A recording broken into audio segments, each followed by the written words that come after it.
Adéníkẹ́ Àjàyí wọ́n fi ọkọ̀ yìí wọ́n fi ṣe support fún gbogbo ọmọ Yorùbá pátápátá ní Lagos State àti YI àti ilé agbára wọ́n fi mọ́tò yìí wọ́n fi jíǹkì.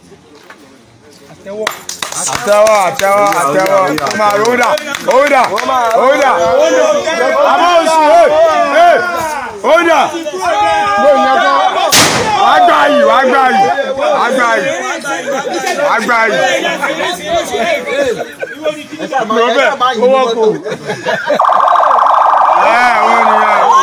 Òun náà sọ. Lágbára Ọlọ́run bá ṣe péjú sí ìgbà náà tá bá gba orílẹ̀-èdè wa mẹ́wàá ní méje ló wà lọ́wọ́. wọn ní fífọ́ wa ṣàwátì àṣẹ. mo fẹ́ hand over officially lágbára Ọlọ́run. Wọ́n yá máa lò sí àṣẹ àtẹ́wọ̀ ẹ̀dá sọ́wọ́ ń dùn ya yín ni ó dà lánú náà wèrè ọmọ òfìfì.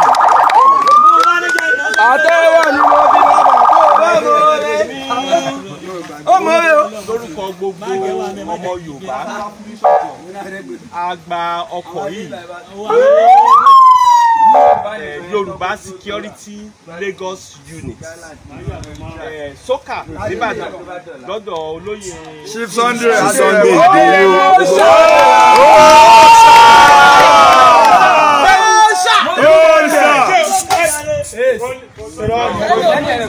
ni a fi ṣe ẹ̀ẹ́dọ́ta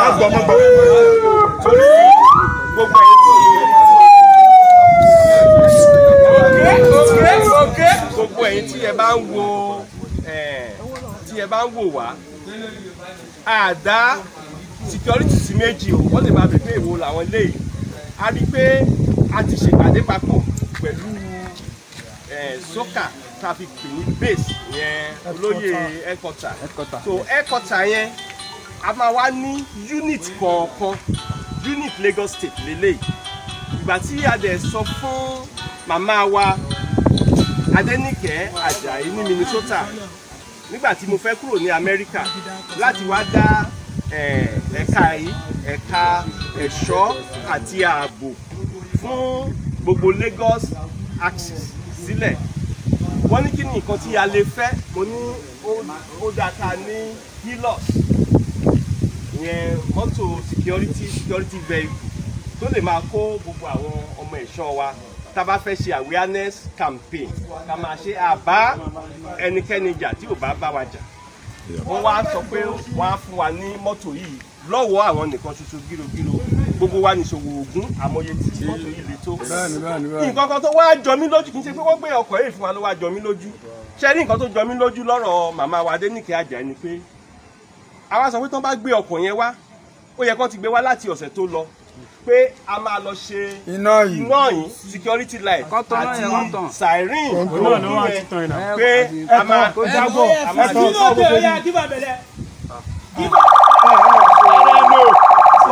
ìṣókè.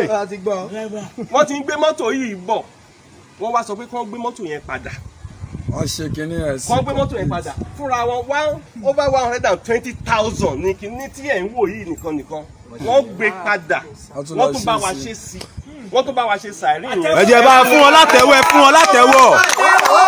ìmọ̀ tí ó kó.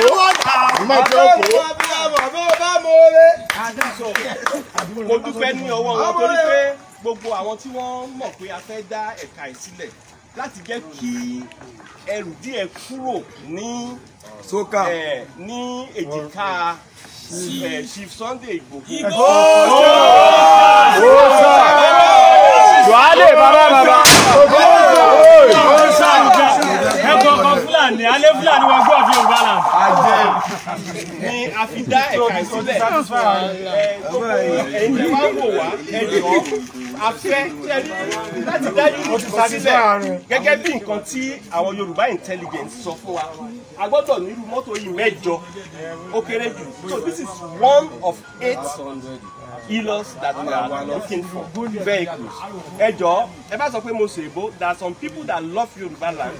They are not even Yoruba people, but they want to donate to us. So if you are listening to us, we need your assistance. We really need your assistance in different parts. Aṣọ tí a wọ̀ yìí, one person náà ló fún wa ní owó, one Mr. Victor Oshosanya ni wọ́n fún wa ní 225,000 naira. Bẹ́ẹ̀ni yín náà ó ti jọ pàtó. Wọ́n ní kí a fi ṣe verse tí a rí lára yín ká dẹ̀ pín lọ́fẹ̀ẹ́ fún gbogbo ọmọ Yorùbá tí ò kì í ṣe ọmọ Ọ̀fẹ́ la gba o. Iron Lady gan, ọ̀fẹ́ láyọ̀ Lady gbà.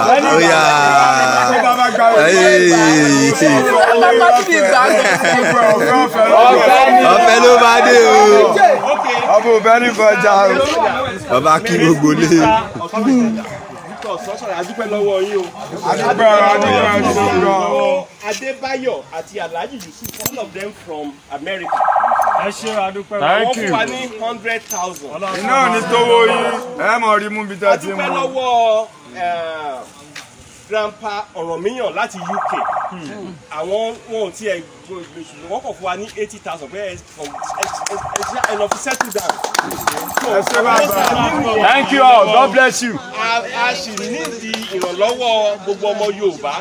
Ẹjọ́ ẹ̀yin tẹ́ bá fẹ́ ràn ẹ̀ka yìí lọ́wọ́, àwọn tẹ́ ẹ lè kàn sí ní tẹ́ ẹ bá tiẹ̀ mọ Dr. Fab, ẹ lè kàn sí Ọmọọba Adéjọkẹ́ Oòduà TV Radio, ẹ lè kàn sí Lady B from Germany, ẹ lè kàn sí Tẹ́ni Ológo in Africa, ẹ lè kàn sí Uncle Ade Heritage, ẹ lè kàn sí Koiki Media, our brother in United Arab Emirates, ọmọ borí owó, ẹ lè kàn sí wọn. Tí ẹ bá fún wọn ní nǹkan, wọ́n á fún wa. Again, tẹ́ ẹ bá tó wá rí àwọn èyí gbàgbọ́, tí ẹ bá gbàgbọ́ nínú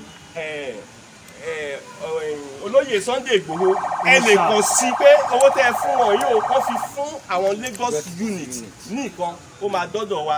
A nídìí ìrànlọ́wọ́ tó pọ̀ rẹpẹtẹ. Ẹ rí àwọn sójà wa bá wa, ẹ ṣe rí food tá a wọ̀, ẹ rí pé a lọ ya sí alẹ́ ìlú ní gbogbo nǹkan tí a ṣe máa ń jẹ. Lébùtù ẹjọ́